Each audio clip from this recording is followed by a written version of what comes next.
Hey guys, welcome back to Seller Sessions today. Very special show. I alluded to this last week when I was talking about inside Amazon in terms of seller support, and it's the attack that happens on Amazon sellers. We've seen the position that Amazon takes. Their own customers come first, and obviously they are going to get the yardstick when it comes to, you know, in terms of who's right, who's wrong. They tend to take the side of the customer. Now, today's slightly different. Both Cara and Fiona are clients of mine at Databrill, for full transparency. Both of them have run into some serious issues and allegations recently, which are unfounded.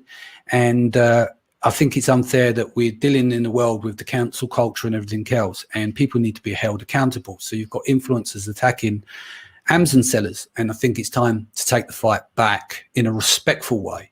And this is what both parties did today. So kicking off with Cara, do you want to give an introduction on who you are? You've been on the show before, Branded by Women, etc. But for those who haven't met you yet.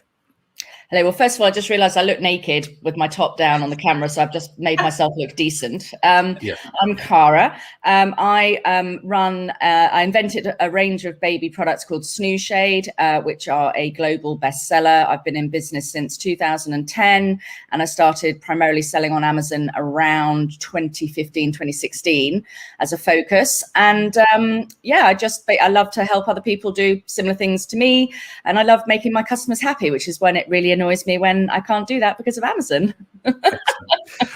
Over to you, Fe. So yes, I'm similar in that I'm also in the children's category. I launched on Amazon in the beginning of last year, so just about 18 months I've been on Amazon. I'm very, very passionate about helping others, and so yeah, when my business was attacked, it was actually quite a big thing for me, because it's not at all how I roll. Yeah. Indeed. Okay, Cara, let's just quickly kick off with you. Let's start with, like, there's two things. I just want you to briefly mention the history there in terms of the situation with a major brand, supermarket brand. So cover that, and then we'll roll into the story, because yours is more recent, as of last week or the week before. Let's talk about the story, and then we can unpack it after. Tell us how the events involved, and then we'll do the same with Fe, and then we'll do a summary at the end of how it was all dealt with and how the mess was cleaned up. So kicking off with you first, Cara. Okay, so case study number one was back in 2019, and I woke up one Easter weekend after a customer had sent me a photograph of a very well-known supermarket brand, Aldi, launching what seemed to be a direct copy of my best-selling product. So after I had a small stroke, I then basically panicked, which I think is what most normal people would probably do. And so a lot of what I've done is about getting it out onto social media and not being afraid to talk about the fact that somebody is doing this to you, because I do think sometimes, I think this is the same for bullying, is that, you know, we almost feel like it's our fault, or we feel like, you know, well, you know, we should have done things differently to prevent it, or whatever it is. But all I will say is that the person who is, you know, doing the wrong needs to be outed. And it doesn't necessarily mean that you have to do it in an unpleasant fashion or anything like that. But I absolutely think that a lot of people nowadays get away with doing things that are completely out of order by stealth. And they rely on the fact, it's lack of accountability. They rely on the fact we live in a culture now that a lot of people do not like to be held accountable. They like to hold others to a high account, but when it comes to them, so sorry to disturb you, but yeah, no, well, you know me, you know, if you don't get your words in, you'll never get in there, Danny. So basically, what I did was I actually just posted on my private Facebook, and this is a learning, you see. So I've got a private Facebook page, which is my one. You can't see it unless you're my friend. That's simple as that. And I was posting on it going, holy God, you know, look what they've done. And it got worse over the week, because then what we saw was the product packaging came online, and you could see what it looked like. And it was a direct copy, even down to the wording that I'd used, that, you know, me and my mum had written many years ago, etc. And it was just really, it was like a stab to the heart. So what actually happened, and it was a bit of an accident, but from that, this is how I then dealt with the next one. Is that I actually posted like the copy of the, you know, this is mine, this is theirs, on my personal Facebook. Now, one of my friends took a screenshot and then posted it on Twitter. Now, as soon as she kind of did that, it took the onus off of me for being the one who's sharing the fact that it went on. And I then felt liberated enough to be able to go, right, okay, voomp. So I then created like an image, which was like, this is my product, award winning, safety tested to the max, designed by a mum. And then I did, and this is this product, half the price, copied by major retailer. And that image kind of started getting shared, and and people were outraged, because this is the other thing, people really don't like seeing small businesses being bullied by big businesses, or by being bullied by anyone really, as the next story I'll tell you kind of comes about. So anyway, I basically ramped up. I ended up being on like the BBC, Channel 5 News. I think I was in every major UK newspaper in the country. Yes, I did a couple of BBC things. So what I did was I did see, actually, I have to be honest, my sales did peak as soon as I'd all this started going on. Because people are like, well, I'm not going to buy that. And, and there was an awful lot of social media support. What was amazing was that, a lot of big influencers who'd bought my products, who I had no idea had bought my products, were suddenly like, I had a snooze shade. I love it. How dare, And so we saw this huge, and obviously, the best thing to do is feed the fire slightly. So I did obviously keep putting updates and what was happening, et cetera, et cetera. So that was number one. And then we did actually take it down the legal route as well, because I did have legal standing. All I can say is that it was mutually settled to both parties, not being equally happy in turn, which is the best outcome usually, which basically just means that, they didn't pay as much as as I wanted, and they paid more than they wanted. Yeah.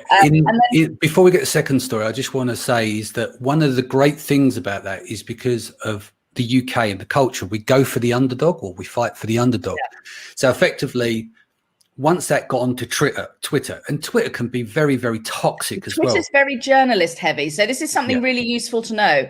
In the event that you have something like this, you can use things like hashtag. There are various journalists, I can't remember what they are off the top of my head, help a reporter, HRAO. There's all sorts of hashtags. And Twitter is a very journalist-centric place, more so than any other social media. So if you want to actually, get your story out there, Twitter is a very good place for that.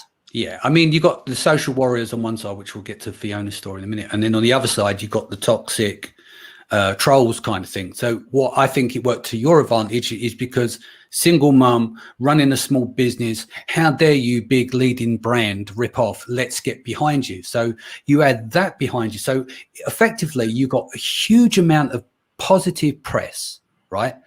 And I dare say, because you were the victim of something. And we love the victim in the UK, right? Isn't that true? We'll support. How very dare you? I'm not a victim. I know you don't play the victim, but the position that you were in, you were a victim of the big guys doing what they feel that they could do and get away with, but they didn't realise they was up against you, did they? Yeah, if it hadn't been me, I'd have been outraged. Do you know what I mean? I hate things like that because it's just so bloody unfair. And I think it's not even I think it's the unfairness of it that really got most people's goat, rather, I don't like the word victim, if I'm honest. No, I don't. I'm using a strong word then, and I used the word toxic. Let's just rephrase him. Twitter can be a very dangerous place for the wrong reason, but could also work well. You don't have to take it back, Danny. I'm not going to cancel you because you've used the word toxic or victim. Don't worry. No, but the point of Danny. Yeah, I'll get cancelled one day. I'm always going to say stupid. Yeah, I'll say something stupid. But my point is that because when we get to Fiona's story, our private conversations about this, we had to be very careful with the way that we dealt with her one, because we could have been the supermarket chain in this instance. What happens, you set a fire under it, and then Fiona's not just got one person going for her, it's one person plus a whole army. And that's the sort of hybrid of my next story as well, which was so let's unpack that story. Sorry, Fiona, we'll bring you in the second. So let's go to your second story and then unpack that. So obviously, I've obviously got hello, come and attack me on your head. No, I haven't really. So one of the issues I've always had with my products is that they are all about function, not fashion, right? So they don't look pretty. It wouldn't matter if I put a supermodel next to my products, they ain't going to look gorgeous because they're very practical, very functional, and they do what they say they're going to do. They help babies sleep, they protect them from the sun, but they don't look pretty. There are no pretty patterns. They're not in pretty, this, that, and the other. They're black and grey. Okay, so All right. You're saying So they're not anyway, pretty. so what happened is, obviously, as part of our marketing activity, we run Facebook ads and Instagram ads, and quite a large-ish influencer saw one of my Facebook ads. What happened is she tried to comment on the ad because she didn't like the look of it, which we get a lot of, quite used to it. And we have standard replies, etc., that, you know, come out. So anyway, she couldn't reply to it. Now, this is actually due to a glitch that we are still seeing on Facebook and Instagram, which is it says you can't post an answer. And then actually, after you've done it, it then posts it like 1,000 times. And so she thought she couldn't post it. She thought that I was some big conglomerate who was basically negative, phasing out any comments that were bad. And then posted, actually, frankly, a quite vitriolic attack on my product across 4 stories where, you know, if she'd have said, oh, I don't like the look of it, that's one thing. But she did, if I'm honest, she was a bit of a bitch, right? And she did actually go in a little bit too Well, she far. said it's a death trap in a baby's oven or something like that. Yeah, she said the baby's going to bake. And she said things like, well, I don't see how this can be safe. Obviously, it's not. Yeah, I mean, things like that where, and for me, I have 2 children. I have Holly, who I invented Snooze Shade for, and I have Snooze Shade. And I have invested tens of thousands of pounds in safety testing, in making sure that everything that I say, I don't make a product claim unless it is backed up by science. And so, you know, to have somebody basically say that, to be fair, I do get that a lot. So usually all I did was I messaged her on Instagram and I said, look, I know it doesn't look pretty, blah, blah, blah, right? Sent her my usual kind of message. What then happened though was the trigger point. And that is not the bit that's the bit that upset me the most, which is that she obviously had some very pleasant troll-like followers who then decided that wouldn't it be a great idea if we go over to this dreadful baby killing product and then post on all Instagram posts over the last however long, this is unsafe, this is dangerous, this is unsafe. And then basically, because they had so many of them doing it, we were trying to reply, because we do reply, we don't delete comments. And they're like, oh, well, they're not replying, you know. And we were literally, I was literally sat there, and I've got a team of 3 ladies who help me part-time on social media. There were 4 of us working at it, and we were being overwhelmed, and it felt very much like being under attack. And the problem was, what they're attacking is the fundamentals of my brand, which is safety. And it felt very personal. So I was actually having a Zoom meeting with my team, and it was about, I think, 10:30, 11 o'clock in the morning. And this is what we were dealing with it was a Thursday morning. And I was like, right, okay. I said, I'm going to cancel, cut this call. I'm going to go and do a live now, because I said, this is the only way I can really see this working, is for me to actually go in and address this directly. Because I said, actually, I'm freaking fed up with everyone saying my products are unsafe. And I said, so I'm just going to go there. And I just literally, and I did at one point, I had a little moment of, you know, tears welling up, because like I said, it is very personal. I'm sure, Fiona, yours is as well. And, you know, it's very different. You know, when you work for a big company and, you know, you represent a brand, that's very different from a brand that you've created. I think part of that, let's call it a kind of mini meltdown. The image portrayed, the image that they used, is that you were in tears. You were upset, right? You were emotional. Yeah, I did. I got emotional. Yes, but that image, that people see, that people resonate with that. You're being passionate, it's your brand, you're being under attack, and you just want to get the word out. And that's where the support turns around as well, because when trolls are attacking you, right, they're looking for a reaction. Yeah. And so they got a reaction, but then what happened is, when they realized the breakdown of it, that you got a safe product and everything else, then it kicks in. It's like, should I really have attacked them that hard? Yeah, they started deleting their comments then. There you go. So now now it's gone from attacking you, looking for a response, playing a social warrior without any facts. Without any facts. And then they remove their comments. Why? Because they're ashamed of what they've done. And they don't want to be shamed for what they do. Because you can see people, and what happened was, again, a bit like the Aldi situation, all my customers and former, like from literally, I've got people putting comments up, I bought this 10 years ago, saying my child was never hot under this. My child was, you know, la, la, la, I've been using this for years. I'm a nanny. I've been using it, you know, and we actually then got shut down by Instagram. So we couldn't comment, because I mean, my video, I think, got something like 600 comments or more. And then I like to reply to everybody to say thank you or comment back, or, you know, some people were critical, you know, like, oh, well, you should do a video to show how safe it is. So I did. You should make them pretty. I should make them pretty. Yeah. Good luck with that, honey. Yeah. So I did do a video. Then the following week, I followed up with a video, which again, slightly cleverly, what I did was I called the video, the dramatic, results of testing a snooze shade on a hot day, rather than calling it, how safe snooze shade is. And then that video as well is getting a lot of traction as well, because, I just literally stuck it on a pram, had some digital thermometers on it and said, look, this is the reality. Even if you're doing something you shouldn't be doing, which is putting your child, literally for several hours in front of, this is what happens.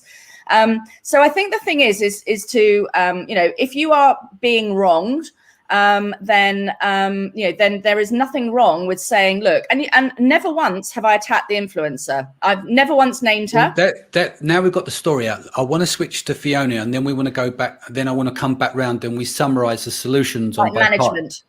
Well, I just think it's important. Both of you get your stories out and the lessons learned at the end in how we deal with it, because other Amazon sellers are going to come up against this. Optics play an important role. Respond, not react. I'll go into that stuff after, but you can really flame. You're way more clever than us, Danny. I just do I've been dealing with PR and press since the early 90s. So I can see stuff going. Actually, that is probably what does help. I have also done. I mean, you have experience dealing with the press, and you know what they're like, and you know what they're like. Hound dogs, if you don't manage it right, and you have to manage this because you've got to manage your emotions in most cases. You can't always do this because the way that you get triggered on a biological level, but you can really do self-sabotage and damage. Yeah. So Fiona, let's do your story and then we'll go back and summarize both of these stories. So I had an email from my monitoring software saying that I had a 1-star review. So I went across to read it, and it was from a person who, I won't say the name, but basically she's a social warrior against toxic metals in children's products. So she wrote on my Amazon listing that my product had been tested for dangerous levels of cadmium and should be removed from Amazon immediately. So she used all the trigger words like toxic, all those words you don't want to have on your listing page. So then a few minutes, probably about an hour later, one of her trolls posted a very similar review. So started looking at who this person was, and she has a whole blog and website based on this topic and outing companies that have unsafe levels of metals in their products. And she'd written a whole blog on my product and said that she was going to do everything she could to make sure my product was recalled from sale in the US. Her Facebook post where she shared the blog had also been shared several times by her followers. And at that point, my heart just sank, because I do sell in the children's category. I am by law required to make sure that my products are tested. And same with Cara. I spend tens of thousands of dollars ensuring that everything is tested for any country that I sell in. Not just because I have to, but I'm a mum as well. There's absolutely no way I would ever sell anything that wasn't safe. So when someone attacked me that way, it did feel personal as well, because I do take pride and honour in making sure that everything I sell is safe. My instant reaction was to want to reach out to her to talk to her about it, not from an attacking point of view, but then I thought twice, given that she had written the review, she was then deemed as an Amazon customer, and Amazon's terms of service, of course, we are not supposed to contact people off Amazon. So that's when I knew I had to reach out and get some advice to work out the best strategy to deal with this lady and the trolls that were following, because I stood a very strong chance of jeopardizing my whole Amazon account by going to her directly. Yeah. So, yeah, I spoke to Danny. I got legal advice as well, and I spoke to a couple of other people. And the more we looked at it, I think let's get, if we don't mind, let's get into that, because we're going to get into the solution in a minute. Yeah. So the moral of the story: social warrior, heavy metals. The person in question had young children, suffered from heavy metals. They're a social warrior, but I think this will get to the story about the meaning behind it and why that person does it, and it's important to them. but what happened was misguided. We'll get into with the testing in the moment. Cara, let's just quickly go back to you. Let's talk about this influencer, how we resolved that story and pick that apart, because I think I want to share some information with our listeners as well, is like how to deal with these situations, be calm and everything else, and what not to do. So tell us more about what happened with. And also, just so you know, one of my best friends also has a baby product which got pulled apart by which is a consumer equivalent of a social warrior, but worse, and had exactly the same thing happen to them. So I can share some learnings from them as well, because that was again, you know, very, very scary. Had all their retailers delist them. Amazon delisted them based on this very, you know, well-respected consumer publication. Actually, also not testing according to the standards that we would test to. So basically breaking it down, what I did was I actually did reach out to the influencer, and she said she was mortified, you know, never meant for this to happen, etc., etc. So I sort of left her over the weekend, and I just sort of touched in with her every now and then, and she took the stories down, and I said, oh, you know, how's it going, etc., etc. And then by the Monday, because this is all started on Thursday, I think it was Sunday. I'd messaged her and I said, look, just to be really upfront with you, I said, you know, basically I'm being told by many people with, you know, all over the place that I should sue you for defamation. Which I am completely entitled to do, because actually what you have done is effectively defamation. I said, however, I'm not going to do that because life's too short. I know you didn't mean to. I said, but can I just say that in order to put like oil on the waters and calm things down, can you please, I would suggest, and I did say it I sort of said, look, I'm nearly 50 and she's like, what, in her early 30s. I said, look, I am a bit older than you. I've been around a long time. Can I just make a suggestion from like Mummy Cara, which is that I think maybe if you apologize publicly, everyone will back off. I said, because that's what they really want you to do. And I said, okay, just stop there. Just stop there. That is the masterstroke. That's exactly what you should react, because most people's reactions are not like that. Their reaction is, fuck anger. You. I'm going to sue you. I'm coming for you. I'm gunning for you, and I'm going to clean you out. And then what they do is they go, oh shit, I'll stop. Or I'm going to dig my heels in. I've got a massive audience of influence. I'm now going to turn the tide back onto Cara and reflect all the damage back onto her, and I will play the victim. They're the two options that can come out of that if you're not careful. The fact that you set her down as a mum, spoke to her on the same wavelength as her, you sunned her, as we call it, when you said, listen, I'm been around the block. So maybe that would, but what you said is, look, I'm older, I'm wiser. I don't want to insult you. I was just like, let's calm this down. Let's calm this down. You made a mistake. And instead, because we'll get to the apology in a minute, because that wasn't an apology for me, but we'll discuss that. Oh, you're so picky. But no, do you know what an apology is? I'm sorry. I messed up. I'm sorry. I take everything back. Signed me. Done. Not, I am sorry. But the reason I did it was this, and then just write a war and peace. It's very childish, isn't it? That sort of apology, because it's very like, you know. It's not an apology. Yeah. It's a false situation where you're looking to come out good on top. Her. You're looking to come out good on top, rather than saying, I fucked up, I'm sorry, signed. It should fit on the back of a matchbox, not on a war and peace manual. That's what an apology is. I am sorry. No excuses. Take accountability. And that is the problem. But the bigger picture is you let that one go as well, and you didn't get picky. You didn't go, oh yeah, cheers for the war and peace. All you've had to say is sorry. You didn't flame it, which is good. But you made the right move. A few tips on what to say in there, which she did sort of do. Okay. You know, and because I actually wrote one for her, and then she went and redid it. But yeah, well, she has to do it in her own voice. So, okay, so let me take that back. You wrote her apology, and she then did war and peace. Okay, so that's fine. Right. I was thinking, and I'm wrong now in saying this, I thought she just wrote this long war and peace, which should have just said sorry. No, but you fed the information. She took it on. I respect that. Okay. Yeah. Right. I mean, I said she did put in a few of the points because what I was trying to do for her was give her the out. I was trying to, you know, so, you know, and she did sort of mention a few. And when I say I wrote it, I just gave her I said, well, maybe mention this and maybe mention that and maybe mention this, you know. For example, you know, she'd said to me that she'd had lots of people from Australia telling her that my products were really safe and they're using them in hot environments. So I think she did mention that, you know, but in her way. And so very much the apology came out in her style. And and yes, you're right, Danny. In an ideal world, that it would have been, I'm sorry, Cara, I messed up. But you know what? For me, I actually wanted it all over with as well. We couldn't even comment on Instagram at this point. We had to wait about 4 days before we could get back onto our own social media accounts. So I was feeling very vulnerable, because obviously there was an opportunity there for people to put comments up and us not be able to reply or get the whole account shut down. So this is the other thing, it's not always about your Amazon account. My Instagram account is a very valuable asset. So, I just wanted to get the oil on the water, calm the situation down.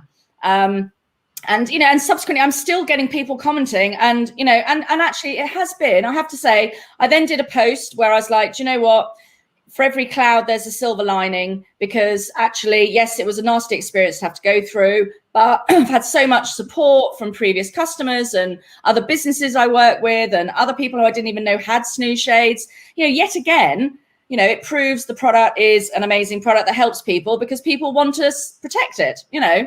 So I think in that respect, and then I've also, interestingly, one of the things I've always struggled with is actually getting some kind of an urban mythbuster test done. And actually, this guy contacted me from one of the world's leading safety laboratories, and they have a special division where they actually do these myth-busting tests, and he's going to help me do some. So, it's amazing, really, what can happen. Yeah, but I think moral of the story, you managed to hold it down. You didn't let your ego get in the way. You didn't let the passion get in the way and want to do that fight back. What you've done was you probably took a lot off her plate. You took a lot off her plate, because she's saying, I totally understand. But that's a good move. Not everyone will do, because they're angry, right? They just want to go, you've attacked me. The one thing I've learned in life is anger gets you nowhere. Okay. Exactly. And so, from my personal perspective, I think if my biggest piece of advice out there for anyone who's going through this is, whilst I showed emotion on my video, which I did, I was also stating facts. And, the emotion was kind of literally, it was just me. I just welled up and was like a bit, and of course that's the screenshot they use, which is the most unflattering photo of ever in my life. I look like I'm having a seizure of some sort. But the thing is that, and also the other thing I think is, I think businesses and brands, and I'm always telling people, live your brand a bit more, become a brand that has some kind of personality, because actually, people want to see that there's a person behind the brand and that you give a shit about them. Actually, my passion about my products is actually a reflection it was raw, it was off the cuff, it was passionate. It wasn't a written statement, it wasn't contrived and anything else. And I did think about doing a written statement, and then I just thought, no, I don't think in this situation it's going to be as appropriate. And sometimes it isn't as appropriate, because it's harder to sort of make, people can mess around with your words. It's harder for them to mess around with a video, and that's the advantage nowadays of having access to that sort of thing. But I would also say that, it is really important to sit back. I mean, the friend of mine who had witch attack her, she emailed me and she's like, shit, what do we do? Because this is like literally straight away with which you just get a lawyer. So she didn't. So right. she got, I think, a bit of legal advice, but she didn't. And she messaged me because I've known her since she started her business. And I was like, look, okay, sit back, right, for a second, stop panicking.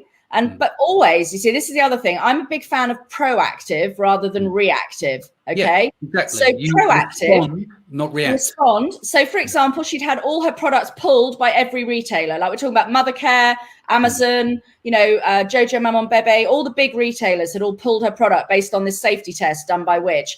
And I said to her, the first thing you want to do is message them all and say, these are all my safety tests done by a respected safety laboratory. Yeah. Okay. As you well know, safety is really important to us. You may have heard this, et cetera, et cetera. I just want to let you know I am taking it further, but just to reassure you, these are the scientific facts.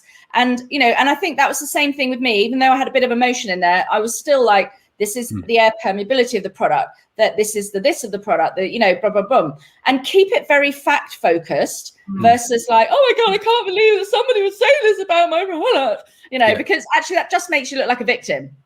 Yeah, it goes back to the point. But before we go there, you just made me think, it cracks me up. Some of the POAs I've seen people try and write for Amazon. I'm like, no, you can't do that. You're an arsehole, you're this, did it. And it's just like unloaded on Jeff. It's like this emotional bomb that they throw out. And Amazon's going to go, ching, not even going to look at it. But anyway, Fiona, this leads lovely after the witch story and the testing. Fiona, let's talk testing now. how did we get around this and we dealt with this? Yeah, so the decision was made, obviously, given the situation with her being an Amazon customer, to not reach out to her directly. I chose not to alert Amazon to it because they tend to treat you like you're the guilty party first. So I stood the risk of having my listing closed down if I alerted them to this. So the decision was made not to go to either of the parties, but to be proactive, like you were saying, Cara, by using my channels to voice what I go through with each of my products in terms of safety. So I created a blog where I went into a lot of detail about the safety testing that each of my products goes through.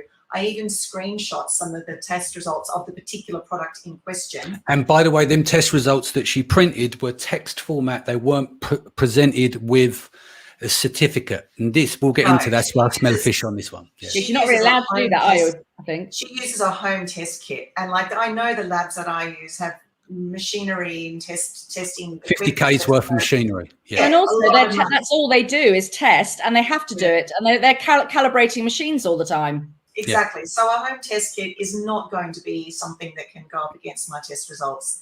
So from there, I then shared through social that, that there has been some claims about my products, and that to be assured. I also spoke to Amazon about what I can do in terms of infographics, because I wasn't sure what we could and couldn't do. I know we can't use CPSA or anything. We can't mention any specific tests.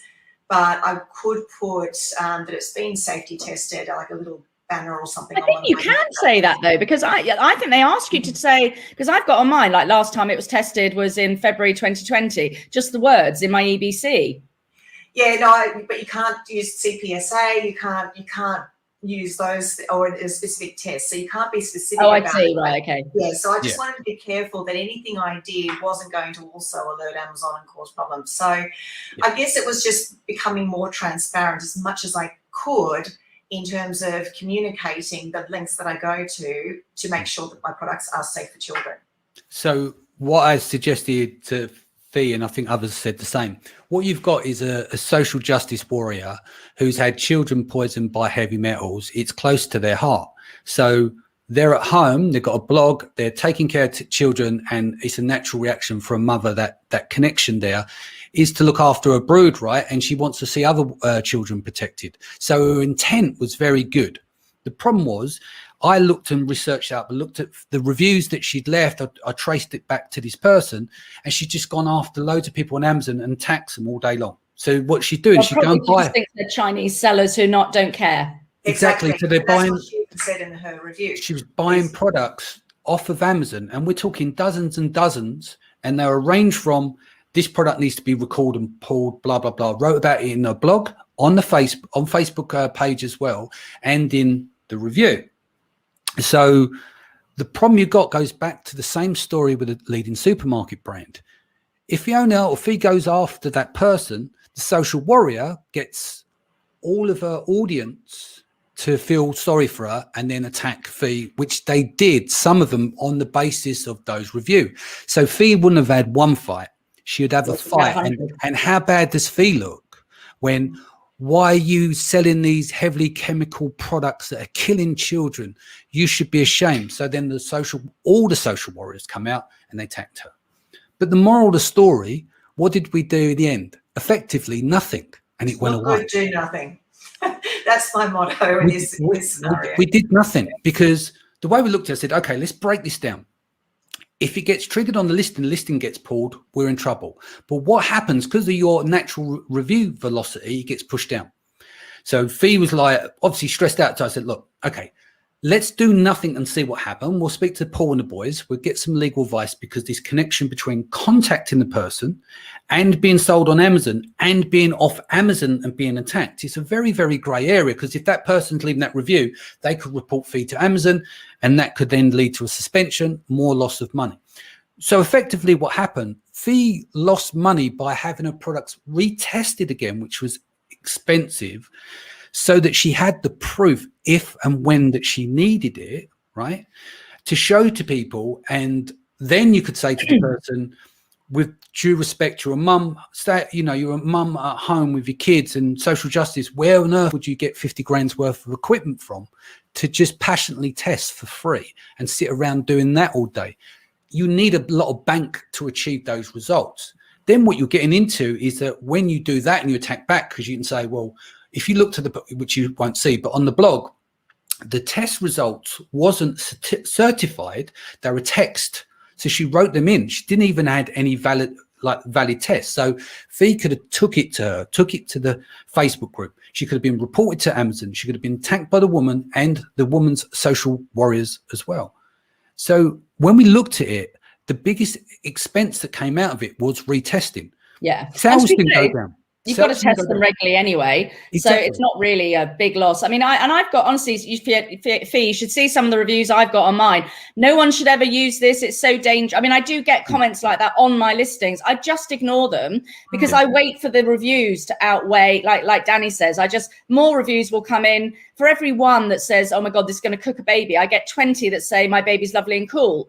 And I think in your position, potentially, I would have done exactly the same thing, because actually also she's not a big enough impactor, genuinely. But like, she has the opportunity as a social warrior to be protected by the influence around her audience. This is the thing about influencers that they must remember. With influence comes great responsibility. Absolutely. And the other thing I do as well, I don't know if you do this, Fe, is on my FAQs, I actually have a list of every single safety test my product has undergone. And you can list that. And I list the BS standards, and I literally, because I've tested against the US standards, Australian standards, like everything. And so when people ask me what safety standards it undergoes, I literally just send them a list. I don't send them the certificates. I send them a list. And as I said, I'm listing. Pardon? Do you do that on the Amazon listing? No, not on the Amazon listing, on my website. So if you've got your own website, put it on there. And then the other thing also is that I basically, when I sent that list of tests that I'd done to the guy who's doing this test for me in the States, he was like, oh my God, like that is a barrage of safety tests. So I would say personally as well, if there's anything like extra that you can do, it's worth investing in doing extra, because that's what I do with mine. So my products are safe enough for a newborn to directly, it's basically as safe as a newborn toy. Most products of my in my area are only safe enough for a 3-year-old. So I go above and beyond, and I state that really clearly. So if there's anything that you can do that's just that little bit extra, you know, like you don't have to do it, but actually you can, because you know the product will pass. It's not, I design mine to pass it, but if you've got a product that maybe you don't design as closely, but you know it'll pass that test, put it through that test, because it doesn't really matter, but you've got another safety certification. It's not necessarily about doing the testing you have to do. It's the testing that you kind of should do if you're stating it's as safe as it is. And so the final part of that for Fe as well is, because of the documentation, it's been documented, the instance documented, the legal advice has been taken, the certification is there. So that's in a drawer for a rainy day if it crops up again. But I go back to my point. By doing nothing, Fe won. If she went on the attack, she could have lost her listing, could have lost her business, lost her reputation, because it could have been mirrored back the victim role from the social warrior, could have blown back. It adds stress to her, has stress to her family. So sometimes it looks weak, but by doing nothing is the best thing that you can do. I do nothing a lot. Believe me, I do. I really do. I don't do nothing. You know what I mean? But I do nothing. I get so many I get people stating things as if they're fact and all the rest of it. You know. Yeah. And the thing is, I just sit there and I ignore them. And 90% of the time, I ignore. So I think what you did, Fe, is absolutely spot on. I think the difference between the two is that, you know, with me, I knew I had literally I had an arsenal of guns behind me, which is all the safety testing that I do. The tide turned in your favor, because people go and sue them. And then you had a quiet word and say, look, I've got all this heat to come for you, but I don't want to do this. Let's be fair, accept that what you said is incorrect.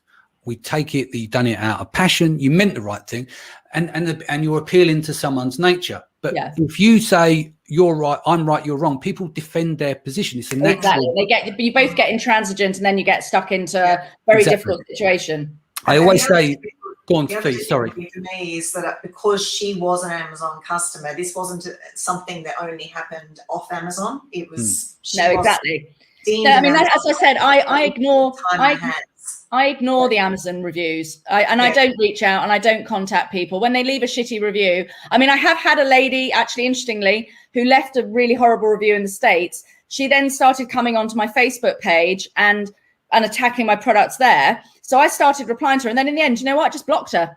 Because I was like, actually, you know what? You've never bought my product. You're not a customer, not one of my customers. And actually, your opinion doesn't matter to me because it's absolutely, you're up here. So I just blocked her. So now what I also do is I used to sit and explain like over and over and over all these different points. Now, if they're putting a shitty remark on any of my social media that I own, I actually just usually delete them and then I block them because they haven't bought products. So therefore they haven't got an opinion, in my view, as in they haven't used my product. Exactly. And they're just a troll. So therefore I treat trolls the same now. And then if someone is genuinely... Don't give them attention. You block exactly. them. But then I also do genuinely get an awful lot of people saying, "Oh, I'm really worried about when it gets hot, and I'm really worried about this," and and then we reply, and we have standard FAQs that I've written, and we just usually, I mean, depending if I'm working off my phone or if I'm working off my desktop, I use the long version, or sometimes I just reply as me, whatever.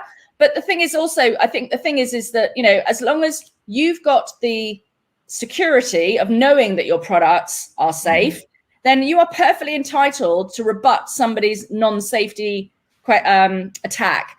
But I think also, I'm a brand off Amazon as well as on Amazon, and I do, and interestingly, I hadn't thought about it that way before, but I don't bother with the people who are on Amazon leaving a review. I just don't bother with them because, as you say, the other positive reviews far outweigh them. But anyone who comes at me personally, like on my social media in my world, well, watch out because, I will take them on, but I will do it in a very polite and a very friendly and a very personable fashion. I mean, I do a similar thing. It probably sounds really petty me saying this, but I just have a play with them. It depends on how abusive the troll is. If someone says stupid comments, I just delete or whatever. Sometimes depends if I've had a few drinks. It depends how abusive they are. I like to phone, normally because if it's on Facebook or whatever, I'll just phone them. I go, all right. And they absolutely fall to pieces. That's a really good idea. I love that. And I say to them, let me ask you a question. And they go, yeah, what? I said, will you keep that same energy if I was standing right in front of you? And they can't answer.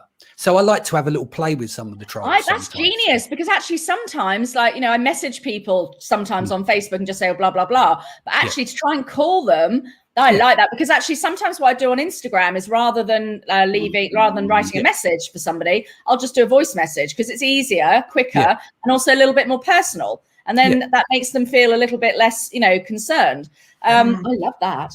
But that's the thing. It comes down to, do you respond or do you react? And I think the problem is we do live in a triggered culture. People get triggered very, very easy. And then what happens, I'm an emotional person. I love to support and show love to a lot of people, but you've got to have boundaries as well. And also what comes with that is, if you triggered, generally that can be on you. It's like something that you need to look at. So, well, why am I all triggered up about this? Why does it really matter? And I find it's that a deal can always be done with everyone. Like I like to use a quick example. Eddie Hearn in the boxing world. He's now the most successful promoter in the world. Why? Because all the factions around that industry, the promoters that won't work together, he finds a way to get a deal done. And there's always a way to get a deal done if you park your ego at the door. And I think that goes for communication in life.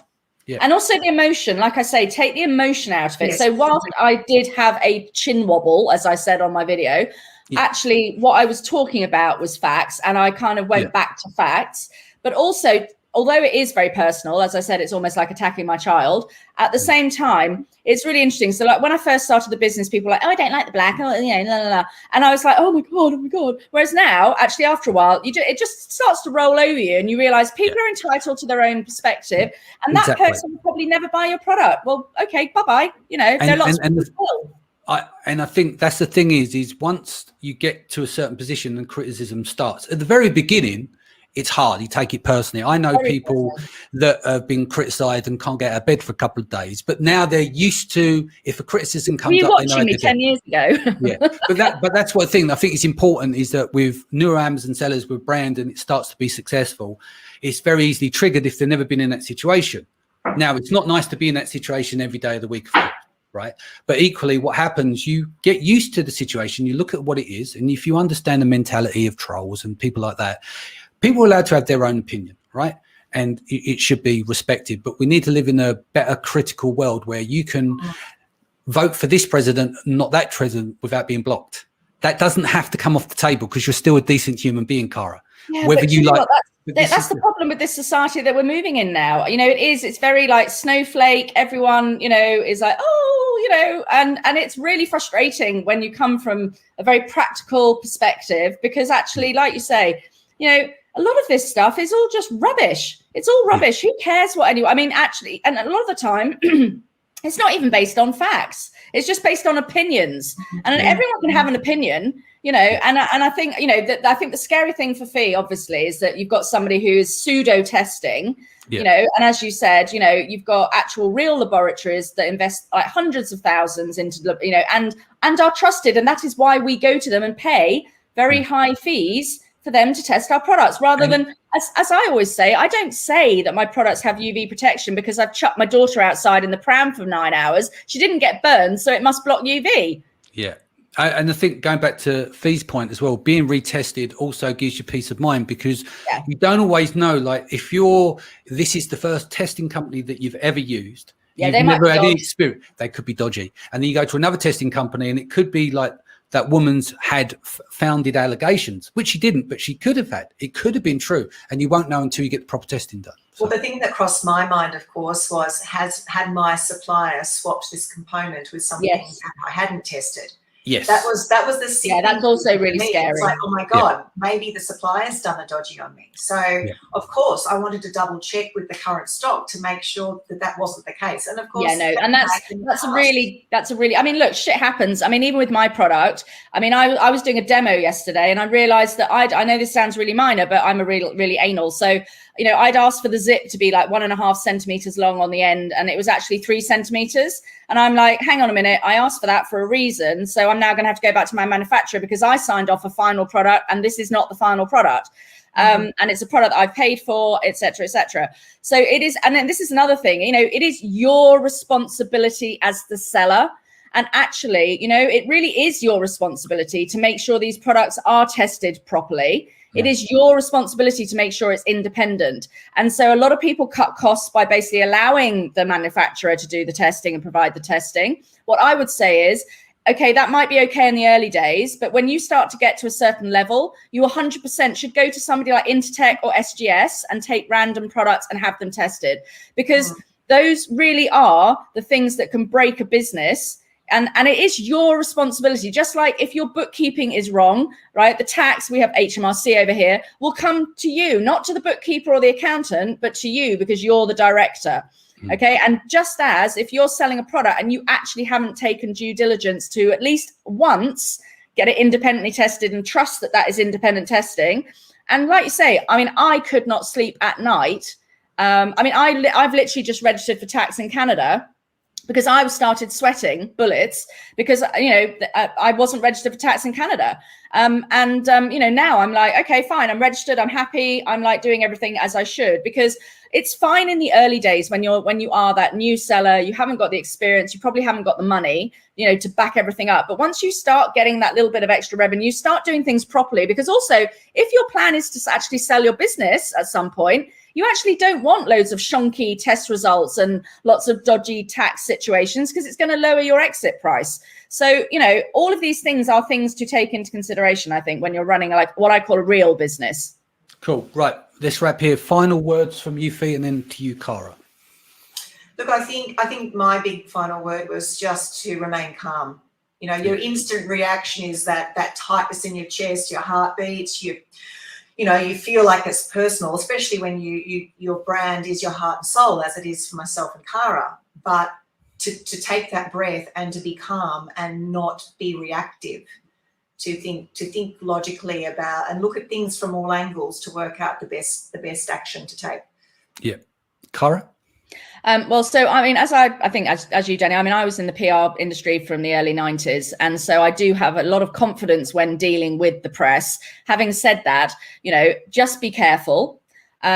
talk to other people like Fe did. If you don't know what you're doing, talk to people. I mean, I've had people approach me because of the fact that I dealt with Aldi. And, you know, and so I get a lot of people who are copied by other retailers coming to me for advice. So don't be afraid to reach out to other people who are going through something similar, because, you know, it literally, other people usually are happy to help and happy to assist you and pass on their knowledge. And, you know, again, the same with Fe is, you know, stay calm, take the emotion out of it, take the panic out, because that's what you do initially. I mean, that's what I did when I was first under attack from these trolls. I'm panicking, thinking my business could fall apart here. I've got an 11-year-old business and it could fall apart because somebody didn't like the look of my product again.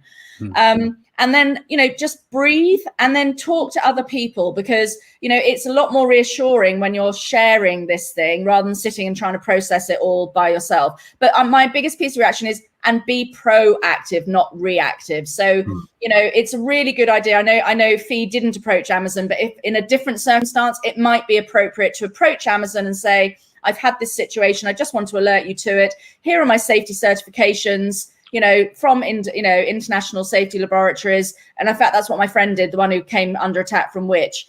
And, you know, so it is very much a case of, you know, think logically, talk to other people, stay calm, and carry on. Okay, so my final points were, if you can, look at what doing nothing looks like. Going back to my point, we didn't react to the review. We didn't react to the various different things. We didn't go to speak to the woman. We thought about, she's a social warrior. She has children. She has dealt with the poisoning. What advantage do we have to go for the woman and play the big company versus little blogger and go into that fight? Because the fight can be mirrored and turned back on you. So sometimes it's not weak. Doing nothing and stopping and being smart and thinking about it. If you're unsure, again, it comes down to you. If you need to respond, you respond, not react. Appeal to human nature, like what Cara did. Speak to that person on a level. Take some of that pain off of their plate and look to see their point of view as well. And understand, isn't it? You know, understanding, like, understand why they did it. Why you did it. Like, you know, I mean, it's like I said to the lady, and I'm sure, Fe, if you had have approached her, you know, you'd say, look, I understand how incredibly important safety is. You know, it's an absolute non-negotiable, you know, that safety is number one. But I also will say, if you got the opportunity to do nothing, then use that route. Don't let your ego get in the way. But I will say this, if you're under attack and you've tried and put your hand out and you try to resolve the situation, be prepared to go to war and go out on your shield. Go out, all out and fight and defend your position. But that should only be exercised at the very, very last moment when necessary. War is never good for anything. It takes strips off you. It takes part of your life away. It's an emotional reaction. And when you win, you still haven't won because it's torn strips off you. But it's your business. But I always say war is the very last thing that you need to do. But be prepared to go out on your shield. And I'll sign off on that. Fiona, what's the best way to reach you? You can reach me through Facebook page, like Fe Soutter. Excellent. And Cara? I've got carasayer.com, and I have a Facebook page, which is Make It, Brand It, Sell It as well. Excellent. Okay, guys, thanks for joining us. Look forward to seeing you again soon. Much love to yourself and your family. Take care, and I'll see you again soon. Thanks, Danny. Bye. Thanks, Danny.